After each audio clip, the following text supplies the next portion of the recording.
अखाड़ा की इस एडिशन की शुरुआत शाहबाद डेयरी में हुए हत्याकांड मामले से, जहां एक बहुत बड़ी खबर इस वक्त सामने आ रही है। नाबालिग की मौत के बाद भी उसका इंस्टाग्राम अकाउंट लगातार अपडेट हो रहा है। मौत के बाद भी उसके इंस्टाग्राम पर दोस्तों के वीडियो अपलोड हो रहे हैं। कौन है जिसके पास नाबालिग के इंस्टाग्राम अकाउंट का अब भी एक्सेस है? क्यों उसके दोस्तों के वीडियो उसके हैंडल से अपलोड हो रहे हैं? बहुत बड़ा प्रश्न है। नाबालिग और साहिल की तस्वीर इसी अकाउंट पर देखी गई थी, जिन्हें अब डिलीट कर दिया गया है। हालांकि मर्डर से पहले के नाबालिग के सभी वीडियो अब भी मौजूद हैं। तो वो कौन है जिसने सिर्फ साहिल और इस नाबालिग के साथ जो वीडियो, जो तस्वीरें हैं, उसको डिलीट कर दिया? और अब भी क्यों ये अकाउंट एक्टिव है? बहुत सारे प्रश्न अब सामने आ रहे हैं। इंस्टाग्राम पर अपलोड हो रहे हैं वीडियो, पुराने वीडियो अब भी हैं। साहिल और इस नाबालिग के साथ की जो तस्वीरें थी वो डिलीट हो गई हैं। कैसे डिलीट हो गई? किसके पास एक्सेस है? ये प्रश्न उठते हैं।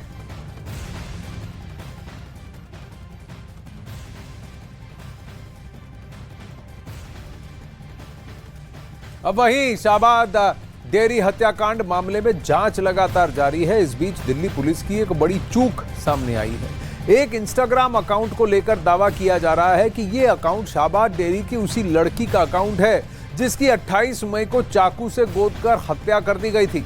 और अब मौत के बाद लड़की के इंस्टाग्राम पर वीडियो अपलोड हुआ है, जिसमें उसके दोस्तों के वीडियो अकाउंट से अपलोड किए गए हैं। इसके बाद और इसके साथ ही अकाउंट से नाबालिग और साहिल की तस्वीरों को डिलीट कर दिया गया। हालांकि नाबालिग की पुरानी सभी फोटो और वीडियो इस अकाउंट पर अब भी मौजूद हैं। इसी अकाउंट से लड़की के साहिल को ऑडियो मैसेज भेजने का दावा भी किया जा रहा है, जिससे हत्या के एक दिन पहले साहिल को भेजने का दावा किया गया। इसके साथ ही इसी अकाउंट से वीडियो कॉल की भी जानकारी मिली है। तो नाबालिग की तो मृत्यु हो गई, तो मृतिका का अकाउंट अब भी कैसे एक्टिव है और कौन इसको कंट्रोल कर रहा है? मानव यादव जुड़ रहे हैं डिटेल्स के साथ। मानव, ये प्रश्न है, ये गुत्थी अब क्या सुलझेगी? दिल्ली पुलिस से क्या बहुत बड़ी चूक हो गई है?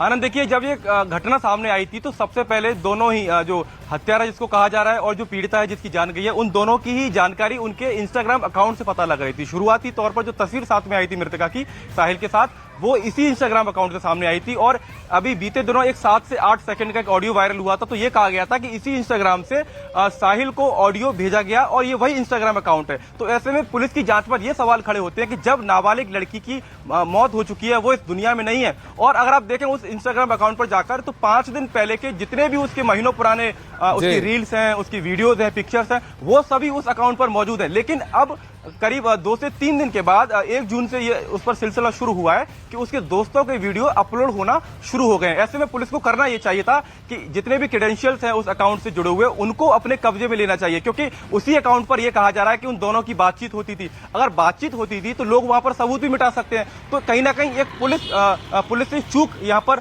जरूर हमको दिखाई दे रही है। अकाउंट का एक्सेस किस किस के पास था, ये कैसे हो सकता है? क्योंकि वो मृतका का फोन वो तो पुलिस ने जब्त कर लिया था। अगर पुलिस ने जब्त किया तो इस इंस्टाग्राम का अकाउंट किसके पास है? दीपक बिष्ट जुड़ रहे हैं, लेकिन इससे पहले कि दीपक बिष्ट के साथ आपके पास जाए, मानव आप बने रहिए। दिल्ली के शाहबाद डेयरी में हुए नाबालिग के मर्डर के मामले में बड़ी खबर सामने आई है। नाबालिग लड़की की मां एक बार फिर सामने आई है।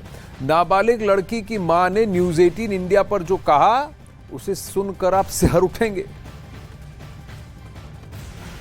16 साल की नाबालिग की निर्मम तरीके से हत्या कर दी गई। जिसने तस्वीर देखी उसकी रूह कांप गई। और आप उस परिवार के बारे में सोचिए जिसने अपने जिगर के टुकड़े को खो दिया, जो अब उनसे दूर जा चुका है। लेकिन बहरहाल फिलहाल उस पीड़िता की जिसकी हत्या की गई, उसका आज अस्थि विसर्जन किया जाएगा। परिवार हरिद्वार के लिए जाएगा थोड़ी देर के बाद। और नाबालिग की जो माँ है, उनकी हालत बहुत खराब है, बात करने की स्थिति में नहीं है, लेकिन शायद वो दर्द साझा कर पाएं जो हम आप तक पहुंचा सकें। बहुत बुरा समय है। मैं माफ़ी चाहूँगा कि मैं इस वक्त आपसे बात कर रहा हूँ। आप आज हरिद्वार जा रहे हैं अस्थि विसर्जन के लिए?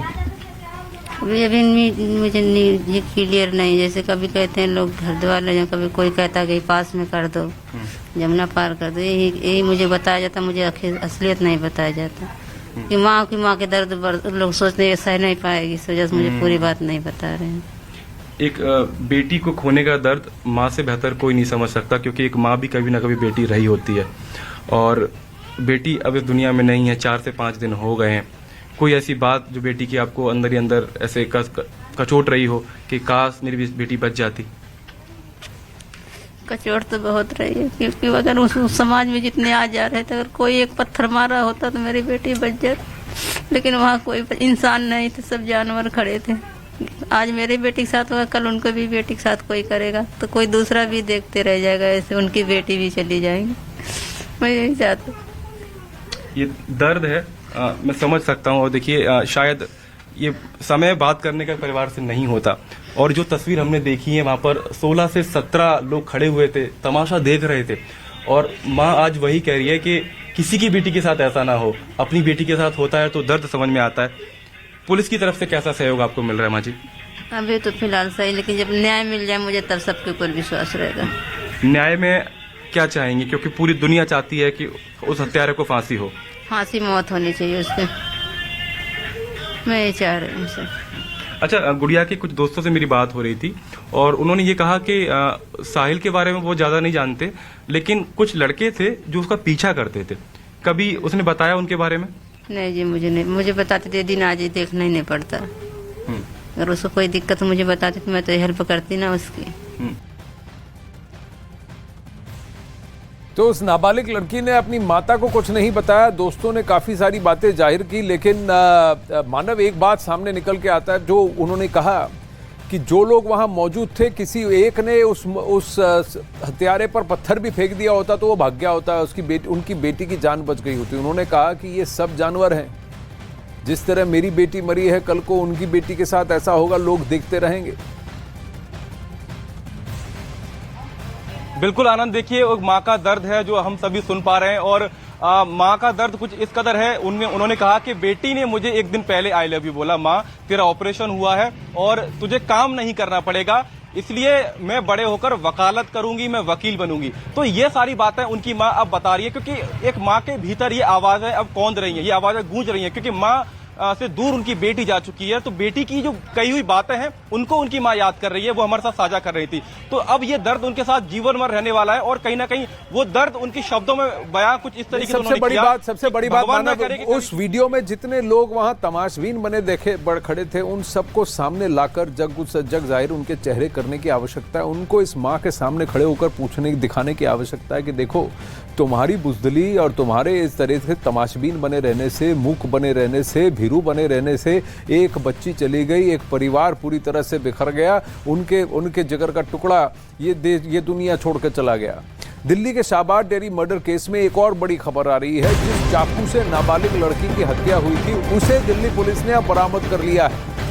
आरोपी साहिल ने लड़की की हत्या करने के बाद चाकू को फेंक दिया था और वो दिल्ली से फरार हो गया था। पुलिस ने देर रात चाकू को रोहिणी सेक्टर 11 के पास से बरामद किया है।